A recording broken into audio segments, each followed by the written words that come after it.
चलो बच्चों, तो क्वेश्चन है हमारे पास, two waves travelling in the same direction have same direction through the same region have equal frequencies, wavelength and amplitude. If the amplitude of each wave is 4 mm and the phase difference between the wave is 90 degree, what is the resultant amplitude? ठीक है, तो इन दोनों waves का resultant जो होगा wave, उसका amplitude मैंने निकालना है। तो देखो फाई क्या है, यानी कि दोनों के बीच का फेज डिफरेंस कितना है, 90 डिग्री।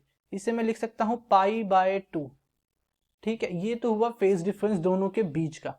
ठीक, अब नेक्स्ट देखो, तो बोल रहा है कि फ्रीक्वेंसी एंड वेवलेंथ क्या है, यानी कि एफ और लैम्डा दोनों वेव्स का क्या है, सेम है। ठीक है, तो ओमेगा भी क्या होगा, यानी एंगुलर फ्रीक्वेंसी भी क्या होगा, सेम होगा, क्योंकि ओमेगा हम क्या लिखते हैं, 2 पाई एफ। ठीक है, तो 2 पाई तो कांस्टेंट है, यानी कि ओमेगा डिपेंड करता है एफ पे। तो एफ अगर दोनों का सेम है तो ऑब्वियसली ओमेगा भी क्या होगा, सेम होगा। ठीक, ये हो गई। अब एम्पलीट्यूड बोला है क्या है, 4m। मान लो कि एम्पलीट्यूड है आर है, आर मान लो क्या है एम्पलीट्यूड, जिसकी वैल्यू क्या होगी फिर 4 mm, इक्वल किसके होगा, 4 mm के। अब दोनों ही वेव्स की एम्पलीट्यूड भी सेम है। ठीक है, तो अब मानो कि एक वेव मेरा y1 है जिसकी इक्वेशन है r sin ओमेगा t। ठीक है, तो इसके अकॉर्डिंग जो सेकेंड वेव होगी उसका इक्वेशन क्या होगा, that will be y2 equals to r sin omega T plus pi by 2। ठीक है, वेयर पाई बाय 2 क्या है, दोनों के बीच का फेज डिफरेंस है, तो दूसरे इक्वेशन को मैं इसी तरह से लिख सकता हूं। ठीक है, अब देखो, तो मुझे इनका रिजल्टेंट निकालना है। रिजल्टेंट हम कैसे निकालेंगे, सुपरपोजिशन प्रिंसिपल होता है हमारे पास। ठीक है, तो इसकी हेल्प से हम क्या निकाल सकते हैं, इनका रिजल्टेंट निकाल सकते हैं। कैसे निकालेंगे, देखो y क्या होगा, रिजल्टेंट मान लो y है, ये इक्वल होगा y1 प्लस y2 के।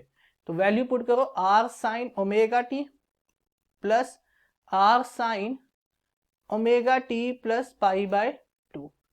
ठीक है, अब यहाँ पे मैं साइन ए प्लस साइन बी का इक्वेशन यूज कर सकता हूँ। ठीक है, तो ये क्या हो जाएगा, साइन ए प्लस साइन बी का अप्लाई करो यहाँ पे, तो ये हो जाएगा, आर को कॉमन ले लो, आर बाहर आया, साइन ए प्लस बी यानी कि omega T plus pi by 2 divided by 2 into cos A minus B यानी omega T minus pi by 2 divided by 2, ये हो जाएगा।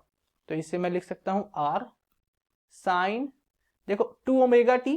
ठीक है, तो इससे 2 को अगर सबके नीचे लेके आऊंगा तो ये हो जाएगा omega T plus pi by 4।